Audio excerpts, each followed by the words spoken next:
The Magnificent Seven are seven of the largest companies on the entirety of the stock market. And up until the last earnings quarter, 6 out of those 7 posted really good earnings. Only one, Tesla, didn't. And it's a very popular expression on TikTok to say only the Magnificent Seven are doing well, or only the Magnificent Seven are up this year, or only the Magnificent Seven are carrying the whole entirety of the markets, and without them, the markets would be in the toilet. Is it true? Let's find out.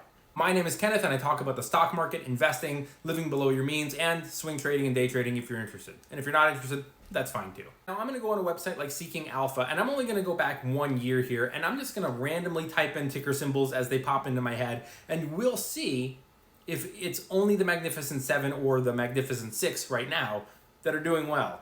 First, let's look at the actual Magnificent Seven, starting off with Apple up 23% in the last year, and then we've got Tesla, which is down. We've got Google, which is up 32% in the last 12 months. Amazon is up 52%. Microsoft up 55%. Nvidia up a massive 204%. And we'll close things out with Meta, which owns Facebook, up 151%. The comment said doing well. How do we define doing well? Well, an S&P 500 index fund in the last 12 months is up around 18%. So I'm going to use that as our measuring stick. Anything over 18%, otherwise known as outperforming the S&P, we'll say is doing well, and anything under is not. You ready?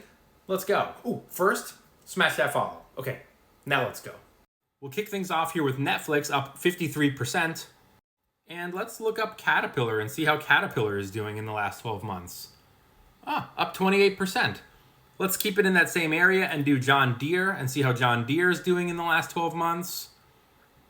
Ooh, ouch, not so good.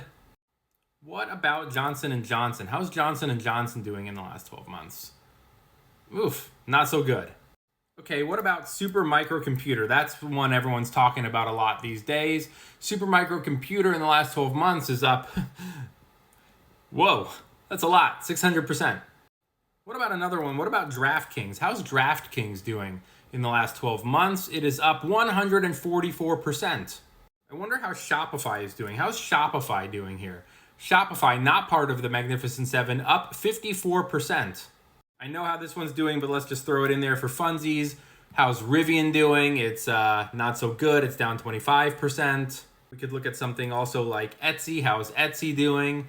Etsy, down 48%. How's SoFi doing in the last 12 months? SoFi stock is up 2%. What about Palantir? How's Palantir doing in the last 12 months? Palantir, whoa, up 89%. What about a housing stock? We haven't done any of those. What's one that, D.R. Horton. I don't even know their symbol. no, that's not it. D.R. Horton, how come you're not showing up? D.R. Horton, why aren't you showing up? Give me a second. Okay, there it is. D.R. Horton. How's D.R. Horton, the housing stock, doing in the last 12 months? Up 42%. Let's take a look at McDonald's too. I'm curious how McDonald's is doing in the last 12 months. Up 12%. What about Coca-Cola? How's Coca-Cola doing in the last 12 months? Not so great. Spirit Airlines down quite a bit in the last 12 months. And here we have Kava, which hasn't even been public for a full year, but let's just hit max. Since going public, it's up 30%. They're not part of the Magnificent Seven. So that was just a small little sampling, but let me know in the comments below. Do you think only the Magnificent Seven stocks are doing well or not?